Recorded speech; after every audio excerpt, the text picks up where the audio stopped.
Assalamualaikum warahmatullahi wabarakatuh. Apmenia, saya Sri Suciati, Rektor Universitas PGRI Semarang, mengucapkan selamat menjalankan ibadah puasa untuk Apmenia yang sedang menjalankannya. Semoga lancar hingga akhir Ramadan nanti. Wassalamualaikum warahmatullahi wabarakatuh.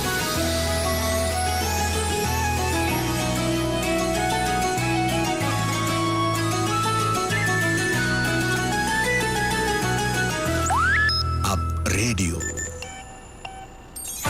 Saatnya Anda ikuti Refleksi Ramadan bersama PGRI Jawa Tengah.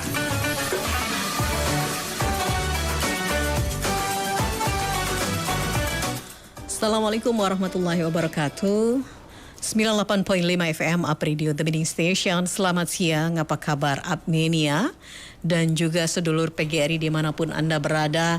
Kembali lagi hari Senin ini kita menyapa Anda dalam program Refleksi Ramadan bersama PGRI Jawa Tengah. Dan hari ini kita akan berjalan-jalan di kota yang terkenal dengan kota susu, di mana ini kabupaten yang berada di kaki sebelah timur Gunung Merapi dan juga Gunung Merbabu, merupakan salah satu sentra terbesar penghasil susu sapi segar di Jawa Tengah. Dan patung Lembu Suro ini merupakan salah satu ikon kalau kita berada di kabupaten tersebut. Boyolali, itu kalau orang bilang buaya lupa ya, tapi tidak lupa buaya. Tapi kita akan ketemu dulu dengan beliaunya, Bapak Dr. Andes Haji Muhammad Junaidi MPDI, dan beliau adalah Ketua Pembinaan Kerohanian Karakter Bangsa Kabupaten Boyolali. Selamat siang Pak, Assalamualaikum Pak Junaidi, apa kabar? Waalaikumsalam warahmatullahi wabarakatuh. Apa kabar Bu Sandi? Alhamdulillah Bapak sehat. Ya, baik. Bapak di Boyolali ini posisi cerah Pak? Cerah, ya alhamdulillah.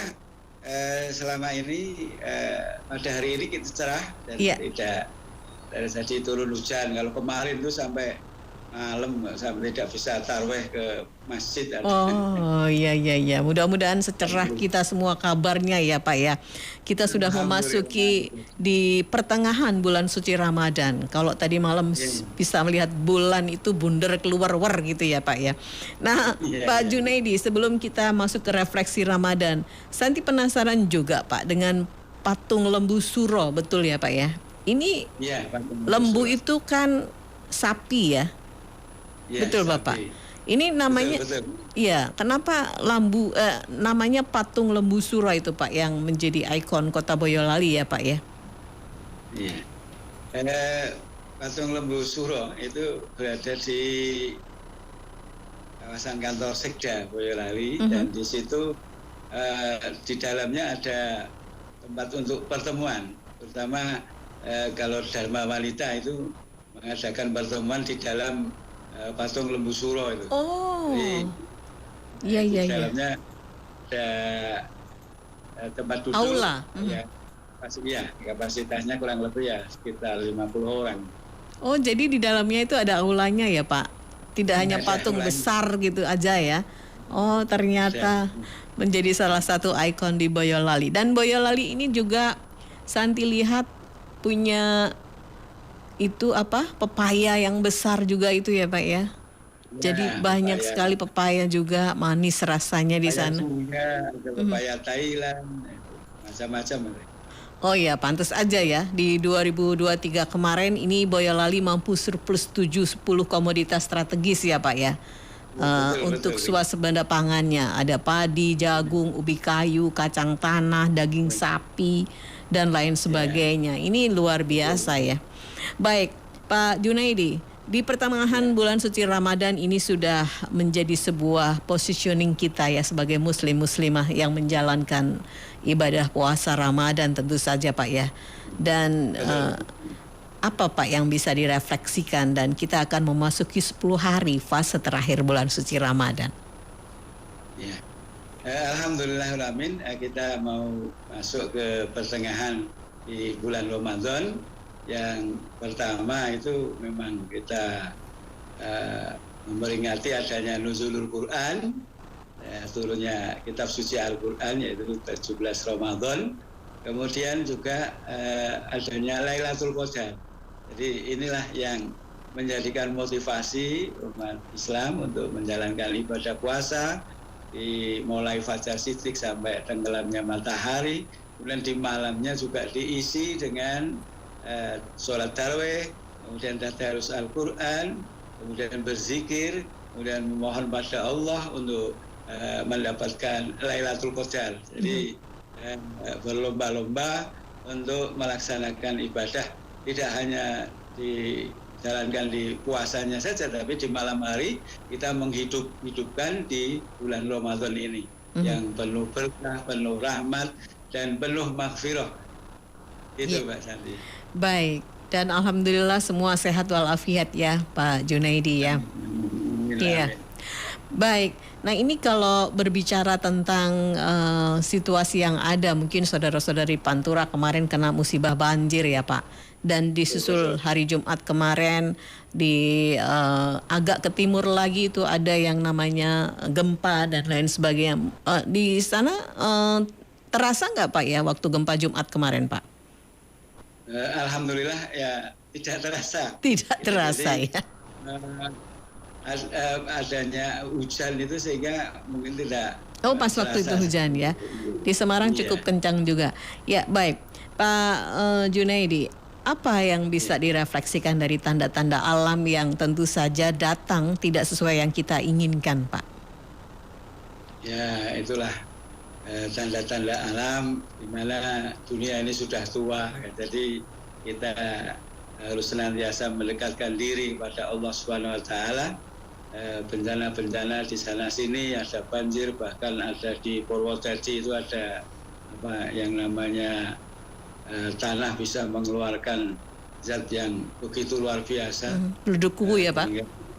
Ya, Purwodadi itu kemudian adanya banjir, kita rasakan saudara-saudara kita di bulan suci Ramadan ini sebagai cobaan yang memang harus sabar dalam menjalankan ibadah maupun sabar dalam mengarungi kehidupan. Karena apa? Terjadinya banjir baik di Demak, di Kudus, kemudian di Semarang, di Tuntang, kemudian di Purwodadi, saudara-saudara kita umat Islam di mana diuji oleh Allah Subhanahu wa taala.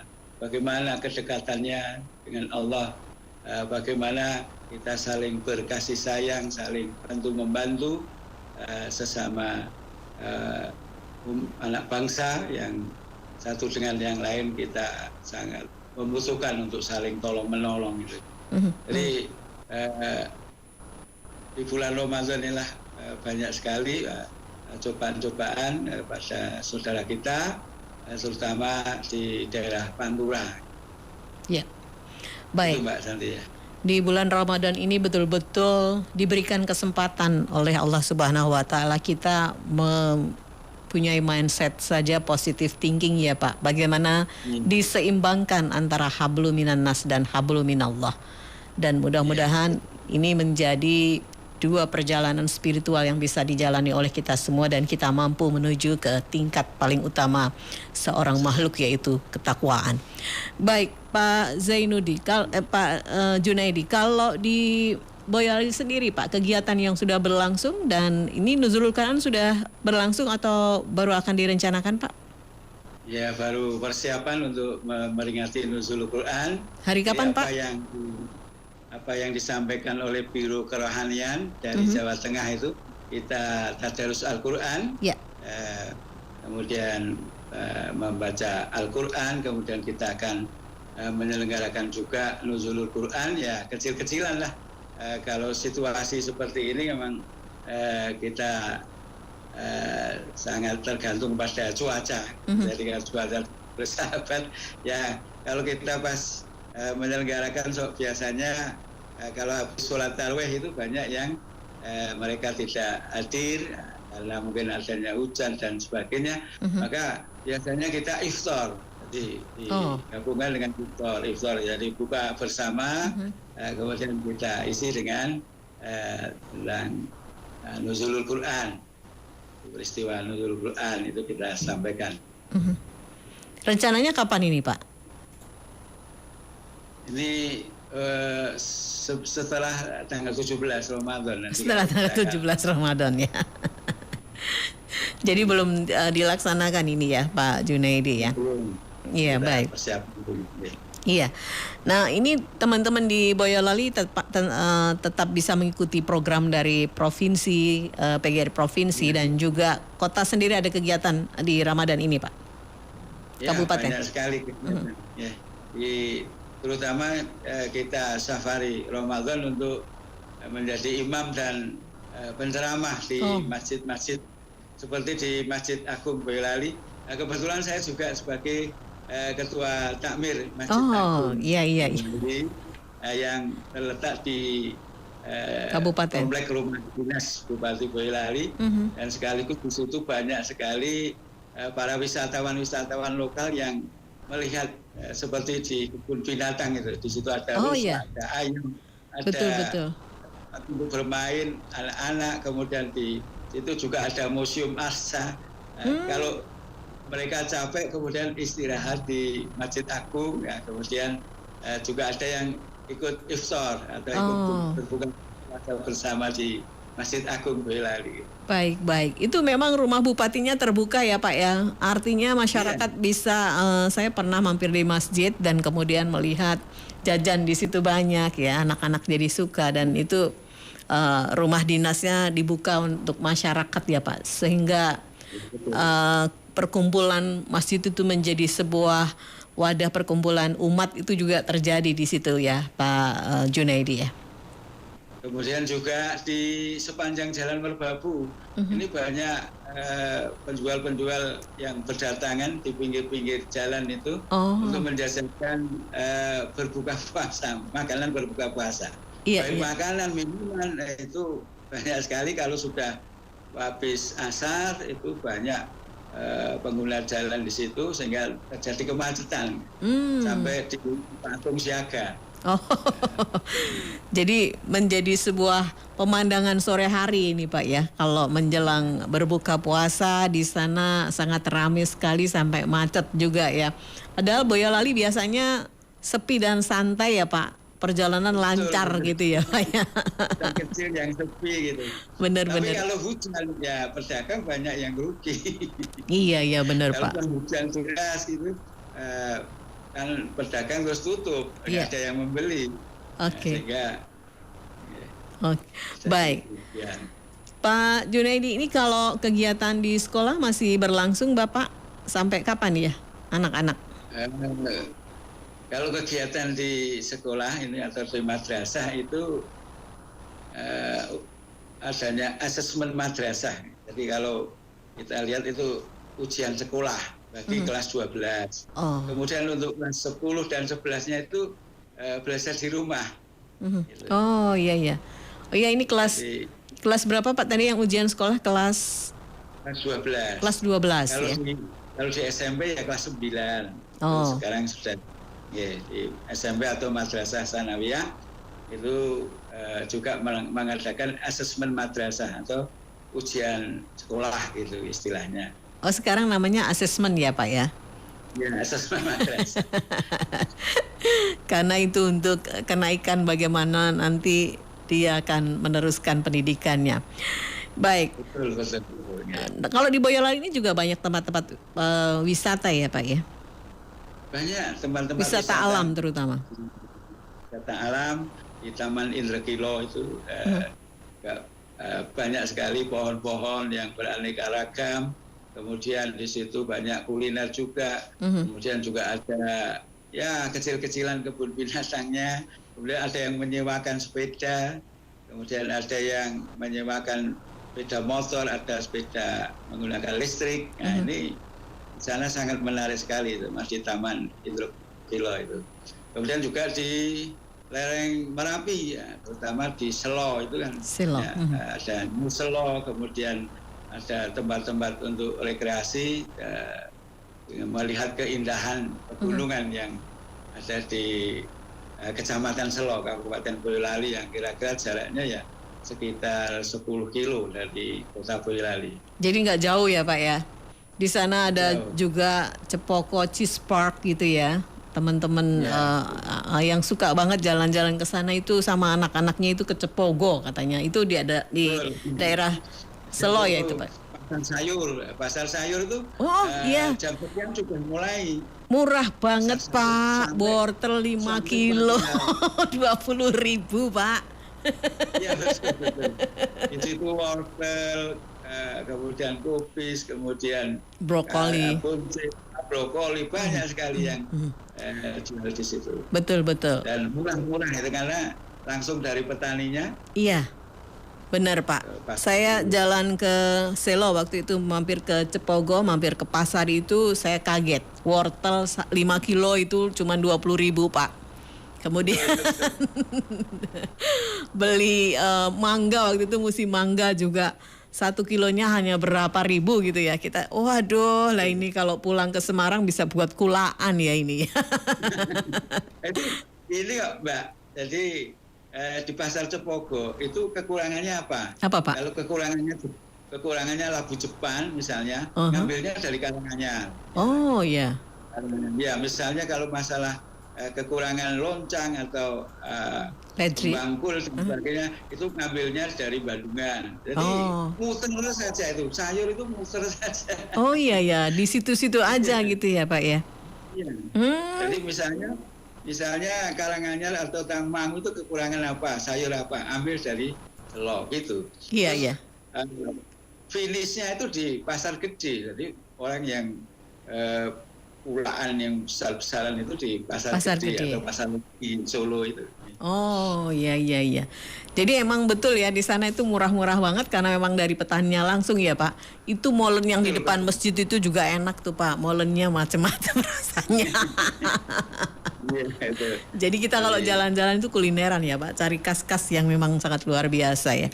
Baik, nah Pak Junaidi, saya kalau beberapa kali ke sana karena memang nyaman ya perjalanannya sekarang cepat dari Semarang ke Boyolali lewat tol, kemudian masuk ke kota Boyolali, ke Kabupaten Boyolali itu jalannya sangat sepi, tidak terlalu crowded untuk kami yang biasa di Semarang sangat padat. Ini sangat senang ya Pak. Bener. Jadi bolak-balik kita ke Selo ke sana seneng banget karena pulang-pulangnya harus bawa sayuran yang murah-murah itu. Pak Jun, apa yang saya sempat berpikir loh Pak. Tua-tua kesini aja deh kayaknya enak banget ya. Hidupnya damai gitu ya. Sayur mayur banyak, jadi lebih sehat, kemudian juga udara bersih dan lain-lain. Pak Jun, apa yang menjadi refleksi Pak Jun menjadi orang Boyolali ya, dan kemudian Pak Jun bisa memberikan inspirasi kepada kita semua bagaimana syukur itu yang luar biasa. Ya. Memang kalau di Boyolali itu untuk tempat tinggal keluarga itu nyaman sekali, terutama kita ini dulu itu ke masalah air. Masalah air kalau musim kemarau itu sulitnya bukan main, kita harus mandi ke sungai. Tapi kalau sekarang ini alhamdulillah air minum atau PDAM sudah siap mengairi di rumah-rumah tangga, kemudian mata air di sumur-sumur juga bagus. Jadi kemudian untuk anak-anak juga nyaman untuk bermain. Jadi tidak seramai di kota-kota besar. Jadi kota Boyolali itu kota yang kecil, yang nyaman untuk disinggahi maupun sebagai tempat tinggal. Yang itu memang harus kita syukuri betul, dan termasuk tadi kuliner-kulinernya itu murah. Jadi betul. Tidak seperti di kota besar. Kalau ada orang asing itu harganya dinaikkan. Boyolali enggak ya. Sama. Betul. Misalnya yang terkenal itu adalah soto, kemudian tengkleng, kemudian sate. Nah, itu sudah jadi incaran. Jadi saya pernah ketemu dari orang Jogja, dari Klaten. Ke Boyolali itu hanya kepingin jajan soto. Betul. Jajan soto itu. Karena rasanya itu khas gitu. Rempah-rempahnya itu masuk gitu. Rempah-rempahnya pas banget. Airnya juga berpengaruh kali ya Pak, karena memang airnya air Boyolali gitu ya. Barangkali ya. punya air sumur biasanya. Oh, oke. Gunakan untuk masak. Iya, iya saya seneng banget ya di Boyolali itu tadi pepaya ya, kita suka dengan pepaya. Jadi memang besar-besar banget dan saya tengok kanan kiri juga itu ditanam di kebun-kebun ya Pak ya, luar biasa. Ya, Kayaknya tanahnya itu tanah adem ya Pak. Ya, tanahnya tanah yang subur. Kemudian petani itu ya hanya sederhana kalau memupuk tanahnya itu dari mereka memelihara kambing, memelihara sapi, kemudian kotorannya bisa dipergunakan sebagai pupuk di kebun-kebunnya atau di tegal-tegalnya masing-masing itu ditanami beraneka ragam. Jadi tidak hanya satu jenis. Jadi misalnya di pinggir itu dikasih rumput, kemudian ada kacang panjang, kemudian ada kacang tanah, kemudian ada cabai, gitu. Jadi tidak hanya satu macam, sehingga kalau membutuhkan sayur mayur ya cukup ke ladang saja, cukup ke kebun. Itu sudah bisa keluarganya ini. Ya, jadi betul, refleksi Ramadan kali ini ke Boyolali memang menjadi salah satu buat saya pribadi perjalanan yang luar biasa ya, ketika memang harus ke Boyolali dan menikmati udara yang segar. Kemudian tadi kaget juga dengan harga-harga masih murah di pasar Cepogo itu Pak daripada yang di Bandungan. Agak benar.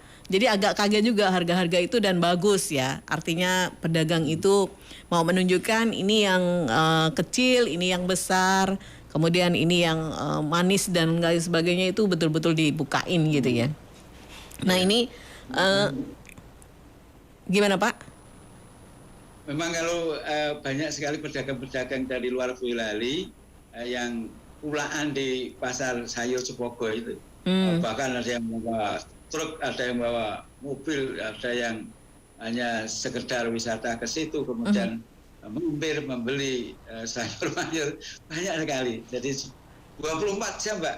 Oh, itu 24 jam. Oh, iya.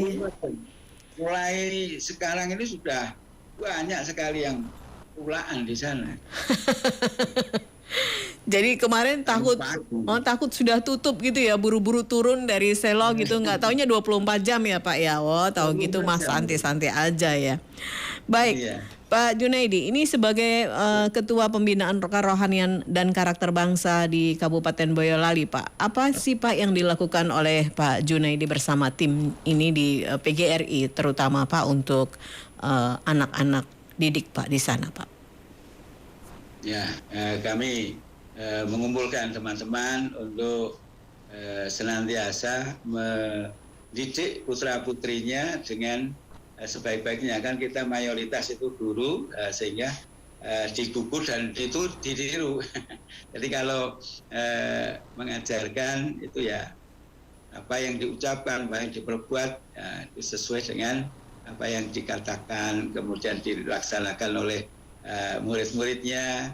Kemudian kita senantiasa mengumpulkan pada teman-teman itu untuk bagaimana terutama ini masalah akhlakul karimah, ya, terutama masalah etika, terutama masalah sopan santun. Ini yang tidak bisa tergantikan. Jadi kalau media pembelajaran itu banyak sekali yang bisa menggantikan guru. Nah, tapi kalau masalah budi pekerti, sopan santun, masalah agama itu memang harus disampaikan secara langsung, sehingga dari guru-guru kita ini akan menjadi guru yang betul-betul guru yang profesional. Jadi apa yang disampaikan oleh Ki Hajar Dewantara betul-betul. Iya. Baik. Agak sedikit ada gangguan jaringan ya. Baik, kita masih bersama dengan Bapak Dr. Andes HM Junaidi. Kita tugasi untuk minta tanda tangan kepada imam atau khotib atau penceramah sebagai tanggung jawab daripada siswa-siswi kita untuk menjalankan syariatnya. Jadi misalnya sholat tarawih itu kita bekali buku untuk minta tanda tangan ke imam atau khotib atau penceramah, sehingga betul-betul dengan sedikit demi sedikit anak-anak akan terbiasa untuk menjalankan ibadah yang sesuai dengan tuntunannya. Iya. Tugas-tugas ini masih ada ya Pak ya? Minta tanda tangan penceramah gitu ya. Itu kayaknya dari dulu ya. Dari dulu sampai sekarang masih ya. Kita masih kecil juga dulu juga diberi tugas gitu. Sehingga kan terbentuk karakter yang berakhlakul karimah, yang soleh dan solehah yang diharapkan seperti itu. Amin. Baik, Pak Jun, apa yang menjadi PR sekarang bagi PGRI sendiri, Pak, untuk PGRI untuk pendidikan di Kabupaten Boyolali, Pak? Ya, terutama untuk PR kita yang besar ya, bagaimana untuk memberikan pembelajaran yang menyenangkan. Nah, sekarang ini siswa-siswi ini kan sudah gadget HP sudah, betul. Konsentrasinya itu memang sulit itu. Jadi tahu-tahu anak-anak itu di kelas mungkin tidur, jadi tidak memperhatikan apa yang disampaikan oleh Bapak Ibu guru. Nah, maka metode pembelajaran itulah yang sangat dibutuhkan. Bagaimana pembelajaran di dalam kelas itu untuk menyenangkan. Nah, ini yang menjadi PR kita untuk membangkitkan motivasi anak-anak agar mereka itu memiliki tanggung jawab, terutama terhadap dirinya sendiri dan tanggung jawab terhadap masa depan bangsa. Ini masuk dalam pendidikan karakter juga ya Pak Jun ya? Iya, betul. Oke. Baik, dan ini menjadi PR bersama tentu saja tidak hanya bagi guru ya untuk bisa menggiring atau mendampingi anak-anak nanti menjadi generasi yang khairul ummah ini. Berarti ada juga yang dilakukan untuk bisa menjalin dengan orang tua ya Pak Jun ya? Harus ada komunikasi antara guru dengan orang tua. Maka ada metode pembelajaran yang setiap bulan itu kita menerimakan hasil pembelajaran siswa. Orang tua kita undang, kemudian orang tua kita ajak istighosah, orang tua kita ajak mendoakan siswa-siswanya atau putra-putrinya. Kemudian kita isi masalah akhlakul karimah. Kemudian baru kita berikan rapot itu. Jadi setiap bulan orang tua kita datangkan ke madrasah atau ke sekolah untuk menerima hasil rapot itu. Jadi anak-anak itu sekarang ujian atau assessment itu nggak bisa nyontek ya Pak? Karena itu, ya kan? Menggunakan HP. Oh, baik. Yang tidak punya HP nanti disendirikan untuk disediakan laptop dari madrasah atau dari sekolah. Ya. Jadi ini harus terfasilitasi ya Pak ya, alat-alat elektronik ini karena memang sekarang sudah menggunakan itu. Dan ini semua guru-guru sudah ini ya Pak ya, terbiasa menggunakan alat-alat yang sudah dengan teknologi ini ya Pak Jun ya. Betul ya. Sudah terbiasa karena itu merupakan tuntutan dan guru harus profesional itu ya. Betul. Di situ tidak boleh gagap iptek teknologi, tidak boleh. Benar. Terus banyak belajar juga. Jadi menyesuaikan ya Pak ya, bagaimana fleksibilitas itu bisa dilakukan dan terus bertumbuh. Baik Pak Jun, secara pribadi sendiri Pak, refleksi apa yang bisa di-sharekan atau ditransfer kepada kita semua di bulan Ramadan ini dari Pak Jun secara pribadi? Ya. Secara pribadi memang dari Ramadan ke Ramadan itu menghapus dosa. Kemudian dari Jumat sekarang sampai Jumat yang akan datang itu menghapus dosa. Dari sholat subuh, zuhur, asar, maghrib, isya, dari tiap-tiap sholat ke sholat yang satu ke sholat yang lain, 5 waktu itu adalah menghapus dosa. Termasuk kita berpuasa di bulan Ramadan ini adalah untuk menghapus dosa. Jadi man qama ramadhana imanan wa ihtisaban ghufira lahu ma taqaddama min dhanbi. Barang siapa mendirikan bulan Ramadan dengan iman dan ikhlas karena Allah, maka akan diampuni dosa-dosa 1 tahun yang telah lalu. Maka dari itu saya menghimbau dari diri saya pribadi dan kepada teman-teman, marilah kita isi bulan Ramadan ini dengan sebaik-baiknya. Jangan sampai kita bekerja, kita belajar, kita membaca Al-Quran, kita melaksanakan apapun kegiatan di masyarakat maupun kegiatan di kantor alasan karena puasa. Nah, nih, jadi jangan sampai puasa itu menghambat dari aktivitas atau ibadah kita, baik kepada Allah, hablum minallah maupun hablum minnas, kepada sesama manusia. Bahkan dengan makhluk lain pun juga kita diperintahkan untuk saling menjaga. Misalnya kalau kita menanam ya harus tanggung jawab memberikan pupuk, menyirami. Kalau kita memelihara kambing ya harus menjadikan rumput, menjadikan makanan yang menjadikan kambing itu cepat gemuk, sehingga bermanfaat bagi manusia. Kan seperti juga kita memelihara sapi kan juga demikian, sehingga akan bermanfaat kepada diri kita. Maka apa yang disampaikan oleh Rasulullah SAW, khairun nas anfa'uhum linnas, sebaik-baik manusia adalah manusia yang bermanfaat atau yang berguna bagi manusia lain. Saya kira itu Mbak yang perlu kami sampaikan di bulan Ramadan ini. Baik. Dalam rangka refleksi Ramadan tahun 1445 Hijriah. Baik, terima kasih Bapak Dr. Andes HM Junaidi, MPDI. Beliau adalah Ketua Pembinaan Kerohanian dan Karakter Bangsa Kabupaten Boyolali yang hari ini sudah hadir bersama kita semua. Dan mudah-mudahan di pertengahan bulan suci Ramadan ini kita akan memasuki 10 fase hari terakhir atau 10 fase terakhir di bulan Ramadan ini. Ibadah kita semuanya diterima oleh Allah Subhanahu wa taala. Pak Jun, matur nuwun sangat. Salam untuk keluarga dan tetap sehat ya Pak ya. Assalamualaikum warahmatullahi wabarakatuh. Waalaikumsalam warahmatullahi wabarakatuh.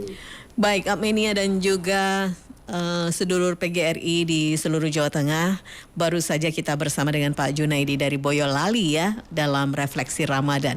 Kita akan kembali lagi dalam refleksi Ramadan besok jam 1 selepas Up News hanya di Up Radio. Ini adalah kolaborasi Up Radio dengan PGRI Jawa Tengah. Sampai jumpa. Wassalamualaikum warahmatullahi wabarakatuh. Anda ikuti refleksi Ramadan bersama PGRI Jawa Tengah.